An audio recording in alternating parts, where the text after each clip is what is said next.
ఎవ్వరు కూడా ఒక మాట మన మీద ఎంత మొత్తుకులో వేస్తే పార్లమెంట్లో సార్ మా ఊరికి ఇలా కావాలని ఒక రికార్డు మాట్లాడితే పార్లమెంట్లో మాట్లాడితే రికార్డు ఆ రికార్డులో మాట్లాడినటువంటి ఘనత మన సురేష్ శంకర్ గారి.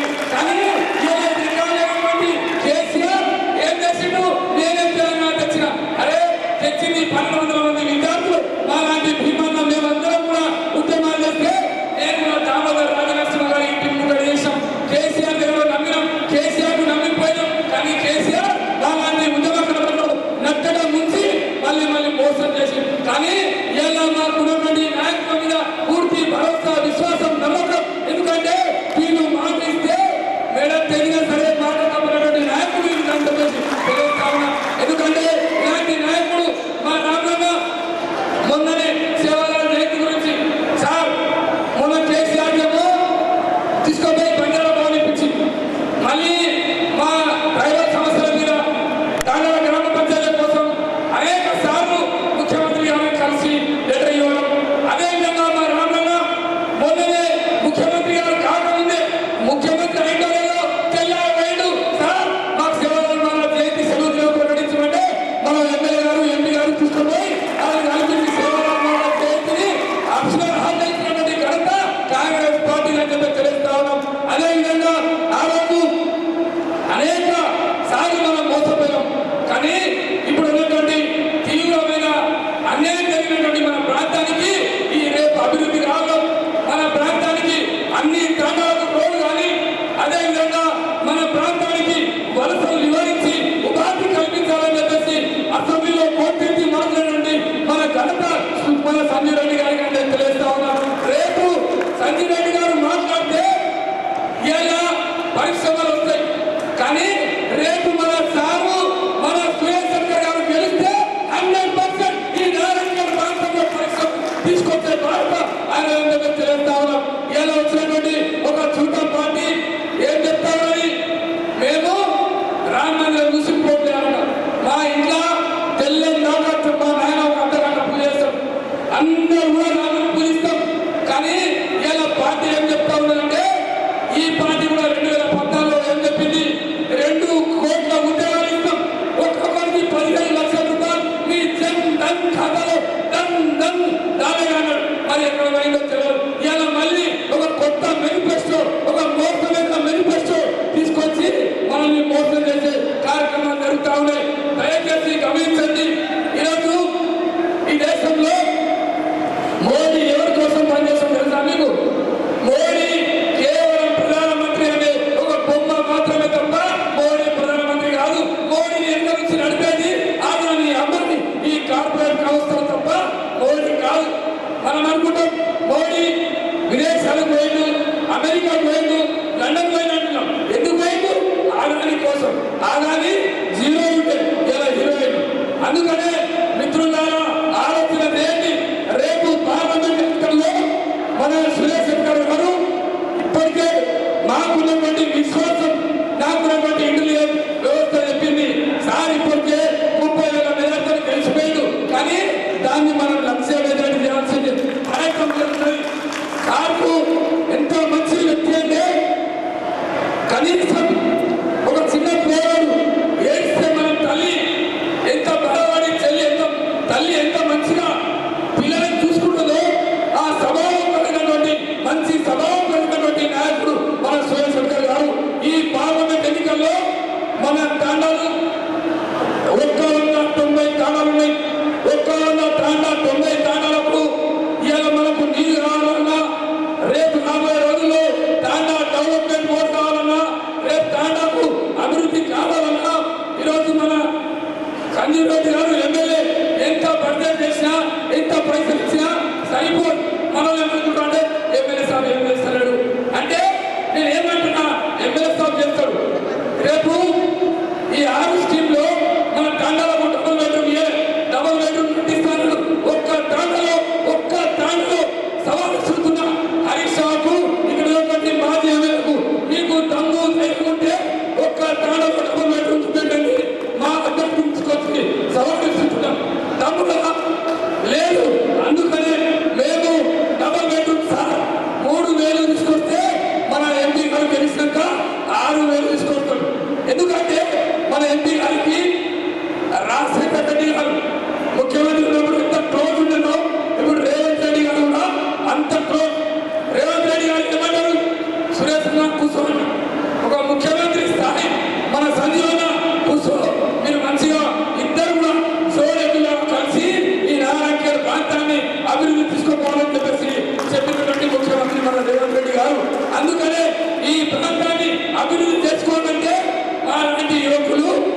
ఖచ్చితంగా మీ ఎంబడి ఉన్నా, మీ ఎంబడి ఉంటే ఏదో ఒక స్థాయిలో ఏదో ఒక రోజు మేము ఎదుగుతాం, మిమ్మల్ని కూడా కాపాడుతామని చెప్పారు. ఇవాళ మనం ఎదురు ఎమ్మెల్యే అయితే ఇప్పుడు మళ్ళీ ఎంపీ కూడా అవుతారు. అప్పుడు మన అందరినీ కూడా కడుపులో పెట్టుకుంటారు, మన అందరినీ కూడా కాపాడుకుంటారు.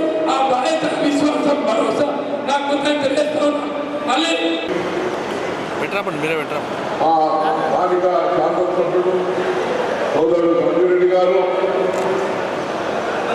మరి మా గౌరవనీయులు మా బంజారా వారి ముద్దు బిడ్డ అంటే మా నారాయణ ముద్దు బిడ్డ ఆయన మా ఎక్స్-ఎమ్మెల్సీ రామనాయక్ గారు అలా ఆయన కూడా ఎమ్మెల్సీ చూద్దాం. మరి దాంతో పాటు మా సీనియర్ నాయకుడు భయపడే కుమారుడు ప్రకాష్ రాథోడ్,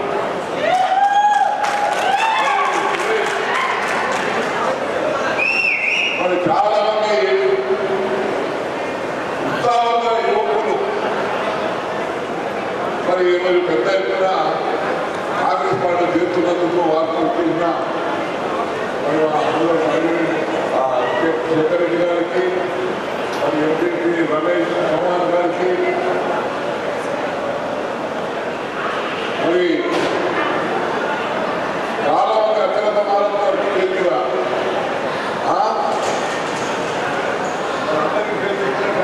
సమయం అవుతుంది.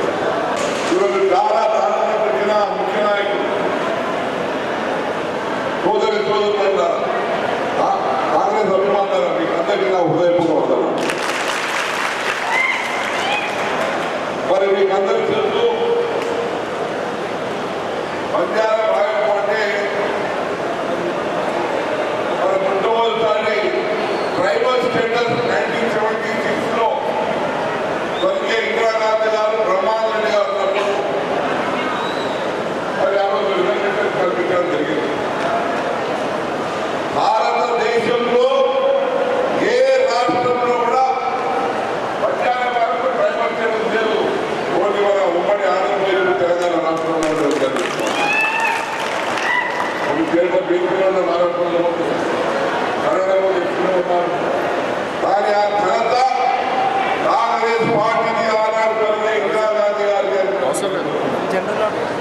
మరి ఈనాడు తెలంగాణ సాధించిన తర్వాత జనాభా ప్రాతిపదిక కనీసం 10% ఉన్న ట్రైబల్కు, గిరిజనులకు మరి 10% రిజర్వేషన్ ఇవ్వాలని మరి ఆనాడు చెప్పడం జరిగింది, డిమాండ్ జరిగింది. మరి మన ప్రభుత్వంలో రేవంత్ రెడ్డి గారి నూతన ప్రభుత్వంలో ఇక మన 10% రిజర్వేషన్ బంజారా వారికి మనము అందుబాటు రాబోతుంది. మీకు తెలుసు మొన్ననే 3 నెలల కింద 30,000 ఉద్యోగాలు అపాయింట్మెంట్ అని 15,000 సక్సెస్ అని మరి 10,000 పైన మరి పోలీసు ఉద్యోగాలని ఇంకొక వచ్చే 2-3 నెలల ఎన్నికల తర్వాత మన 50,000 ఉద్యోగాలు అపాయింట్మెంట్ వస్తూ ఉన్నాయి. అంటే వచ్చే సంవత్సరంలో 2,10,000 ఉద్యోగాలు వస్తున్నాయి. దాంట్లో మన 10% గిరిజనుల రిజర్వేషన్ వచ్చే అవకాశాలు ఉన్నాయి. మరి ముఖ్యమైన చిన్న ఎగ్జాంపుల్ చెప్తాను. నారాయణ వల్ల దుర్గాపల్లి దాంట్లో 30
ముఖ్యంగా చెప్పకుండా ఈరోజు మీరు చూస్తూ ఉన్నారు.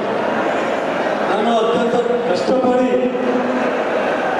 ఉన్నది అసెంబ్లీ ఎలక్షన్లో కష్టపడి నాకు మెజారిటీ ఇచ్చి గెలిపించినందుకు మీరందరికీ మరొకసారి ధన్యవాదాలు. మన ముఖ్యమంత్రి రేవంత్ రెడ్డి గారు ముఖ్యమంత్రి కాంగ్రెస్ పార్టీ ప్రభుత్వం ఏర్పడిన తర్వాత అన్ని కష్ట నష్టాలకు వచ్చి బడ్జెట్ తీసుకొని వచ్చి మొన్నటికి మొన్న ఎన్నో ఇంచుమించు 40 కోట్ల రూపాయలు మొత్తం నారాయణ నియోజకవర్గానికి కేవలం 4 నెలలు మరి గత 10 సంవత్సరాలలో గతంలో పరిపాలించిన నాయకులు సోనియా గాంధీ ఇచ్చినటువంటి 17,000 కోట్ల నిధులు తెలంగాణ రాష్ట్రంలో 7 లక్షల కోట్ల అప్పులు చేసి ఎక్కడేసే ఒకరు అక్కడ వచ్చే విధంగా చేసింది.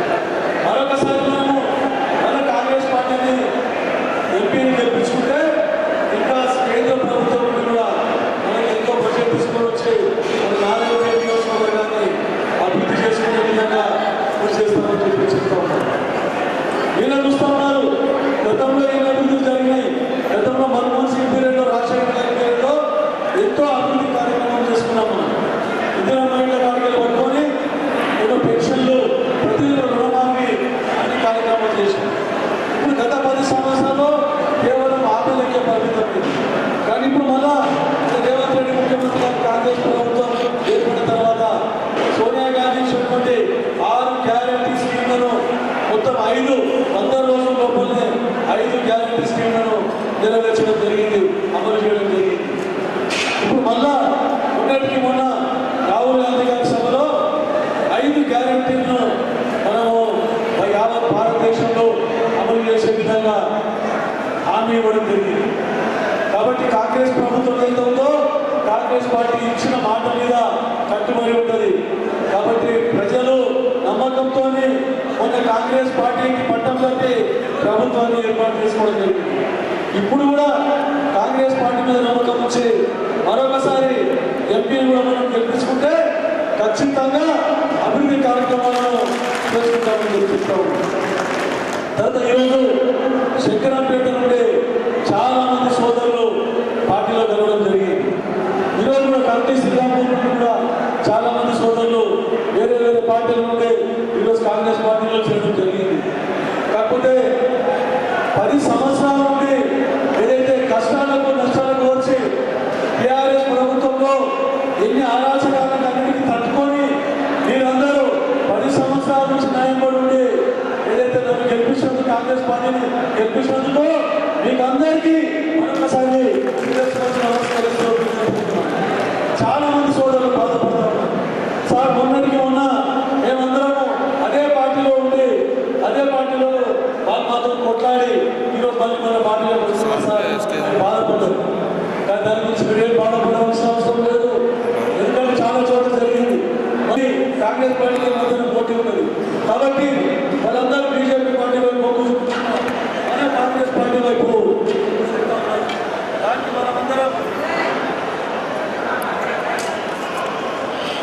మర్చిపోదాం. అందరం కలిసికట్టుగా పనిచేద్దాం. కలిసికట్టుగా పనిచేసి మరొకసారి మనం కాంగ్రెస్ పార్టీని గెలిపించుకున్నామంటే ఇక వాళ్ళ టీఆర్ఎస్ అనేది ఉండనే ఉండదని చెప్పి చెప్తాను. బీజేపీని కూడా కొన్ని రోజులు తర్వాత మరొకసారి ఇంకొక సర్వే రిపోర్ట్స్ ఏం చెప్తున్నాయంటే ఈరోజు కేంద్రంలో కూడా మనం ఎవరైనా రాష్ట్రంలో కాంగ్రెస్ పార్టీ అధికారంలోకి వస్తుంది అనుకున్నామా? రోజు విషయంలో మళ్ళీ బీఆర్ఎస్ఏ గెలుస్తుంది, మళ్ళీ కేసీఆర్ ముఖ్యంగా ప్రజలందరూ దగ్గర పట్టుకుంటున్నారు అని చెప్పి చెప్తూ, కాబట్టి మనం ఎంపీని గెలిపించుకుంటే మళ్ళీ మన ప్రభుత్వం ఏర్పడితే మనం ఇంకా ఎక్కువ బడ్జెట్తో అభివృద్ధి చేసుకుంటామని చెప్పి చెప్తూ. Hi, this is Swati Dikshit. Please subscribe to SKS Fly TV.